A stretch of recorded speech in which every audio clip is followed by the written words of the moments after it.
We recently published a video that talked about 99% of screenplays are rejected after the first scene by most script readers. So as someone who is now starting to read scripts and has done it in the past, interning, what would you say to that?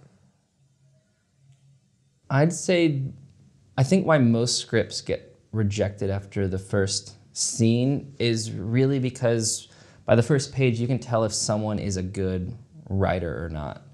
And if it's not going to carry you through, then there's usually not a strong enough reason to continue reading. Even if there's a great story underneath it, there's just too much else out there that is a good story and has the writing to back it up. So it's not that there's not something great in there, it's just that that script is not at the level yet that it should be in order to move forward into a film. So when you start reading a script, what are some things that turn you off immediately? Not in terms of formatting and misspellings, but just how the story's structured. For me, a big thing that will turn me off pretty quickly is when I feel like the characters aren't truthful. When they're not acting honestly as human beings do, then I feel like I don't have a steady footing for how this story is going to play out because I'm not actually watching a real human being go through their life. And so that'll probably be the first thing that turns me off and is going to be really tough for me to stick with it as the story continues. So it's not necessarily a character who doesn't know themselves well and thinks maybe they're being altruistic, but then they have selfish reasons or whatever it is. But it's really that the writer wrote more of a stiff character, it's just sort of too one-dimensional?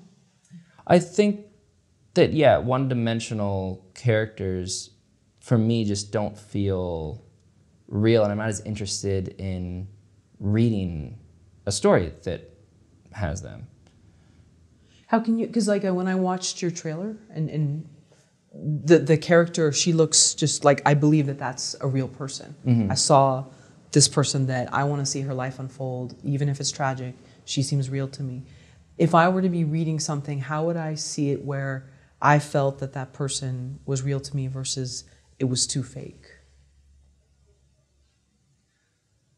I think for me, one of the keys to real characters is specificity. I think that people are incredibly idiosyncratic with the way that they move through the world. Everyone has their little ticks and their things and their preferences.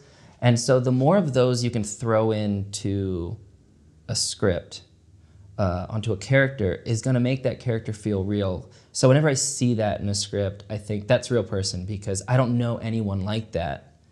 And that's a specific thing that a specific person would do. That's this specific person. And now I'm going to watch them through the rest of the story.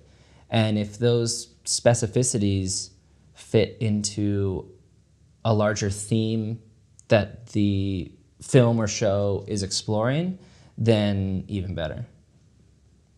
Okay, so if you see someone that, I'm just taking an example of someone I actually saw at a pizza parlor and they didn't want their pizza to be put into the oven until they saw how it was cut. And he made a huge thing about it, and I guess they didn't listen to him and they put it in, and he was mad.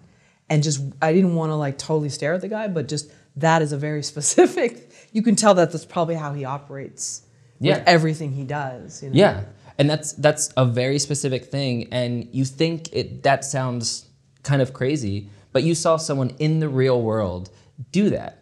And you're telling me about it, and you were watching that, and that was drama to you. So that was real life specificity, and I think that we really respond to that. So if you can put that into your script, then people are going to respond to it, even though it's a fictional character, because we're still thinking, well, that's a real person, even if we know it's not. That's just sort of the way that we empathize with characters. So the more specific and unique your characters are, even if it's just in little small ways, is going to make them feel honest and real and truthful, I think.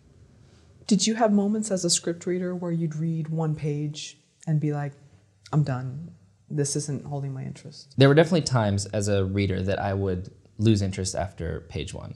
But my job was to finish it, so I had to. And it's really tough to get through a script when you're not interested in it personally, even if that's my assignment, that's my task. And so I used to kind of fight that and think that, oh, well, I'm a professional script reader, so I need to look at this and figure out what's working and what's not working and put my personal feelings about the script aside. But once I started realizing that my emotional reactions to what was going on in the script is actually a huge asset, because that's the thing that this script is trying to do. It's trying to connect with an audience.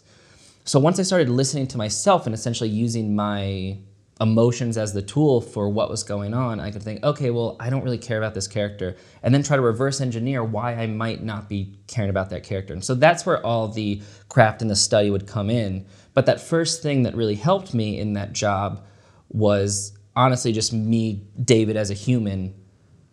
Am I caring about this person? Do I hate this person? Do I love it? Like, do I want them to get together with that guy at the end, or do I want them to not? And if I don't want them to get together, but the script I feel like is encouraging me to want them to get together, then there's definitely a gap there. And that gap is where all the craft work comes in. But first I had to listen to myself. How am I feeling about these people, about these characters? Can you ever hate or dislike a character and then toward the end realize actually you liked them? You misjudged them, maybe it was too close to home, whatever it was, and then you realize actually they're not that bad. Yeah, absolutely. And I think that's some of the best scripts I read. When I feel like I've been taken on a ride and I haven't seen the ride being built around me, then that's probably one of the best scripts I would read. And then on the flip side, have you ever read something where the characters seem good and then toward the end you realize, even though they haven't done maybe horrible things, that they're not the best people, or there's a character flaw that you dislike? Yeah, I think there are definitely times that I've read scripts where I liked the character off the bat and then disliked them as it went on. And I think the difference between that being intentional and that feeling not being intentional is where the craft of screenwriting comes in.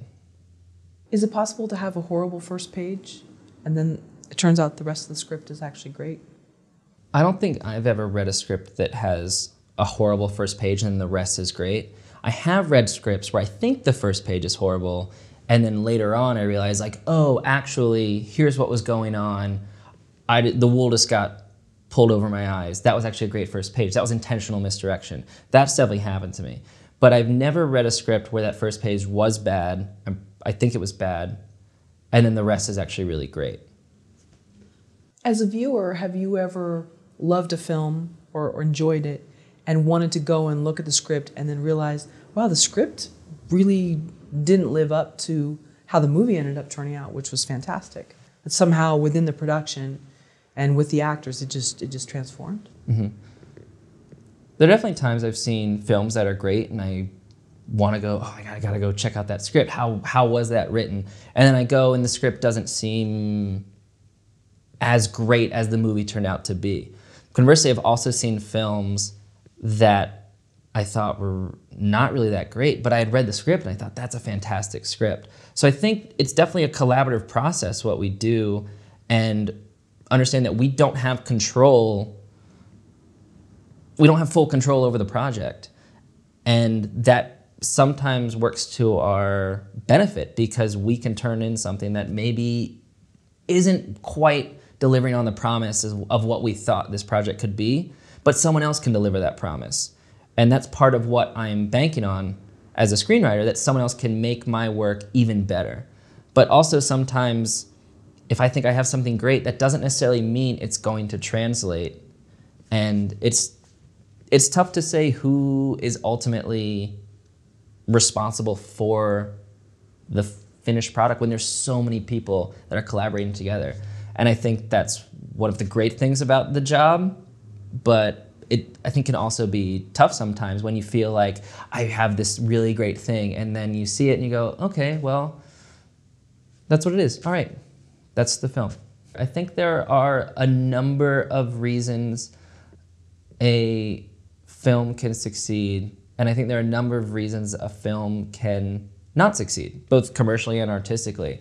And I think it's really difficult to tell exactly where things went wrong. Sometimes it is, but a lot of times it's sometimes tougher. Even if you think it's this one thing, that actually might be a symptom, and the cause might actually be elsewhere.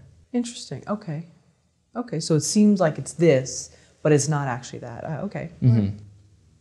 I think that a film or TV show just has so many moving parts, and other than the projects that we're involved in directly, we can't see all of those moving parts. We just see the finished product. And it's really tough to diagnose the machine as a whole just from the thing that comes out of it. Yeah, you know, I saw a film just this weekend. I don't want to say the name of it because I loved it and I don't want to bash it. But in the beginning, it was too fast-paced, and the editing, it was cut too fast, and I'm like, oh, I don't think I'm gonna like this. And then, bam, something clicked. It must have slowed down. Something, either I got used to it, and I loved it, and I didn't want it to end. But yeah, I had that initial feeling like, oh, I'm not sure this is gonna work for me. And then it did, but I couldn't tell you what it was. It was just that process of sitting there, seeing it, and it just worked, and I took myself out of being the theater goer, and now I'm in the story. Yeah. It'll be interesting if you were to rewatch it, how you feel about those earlier things. Now that you know coming down the line, you're going to get really into it. So it will be interesting to see how that holds up on a second viewing. That's a good point. That's a good point. Yeah, I'll have to see it.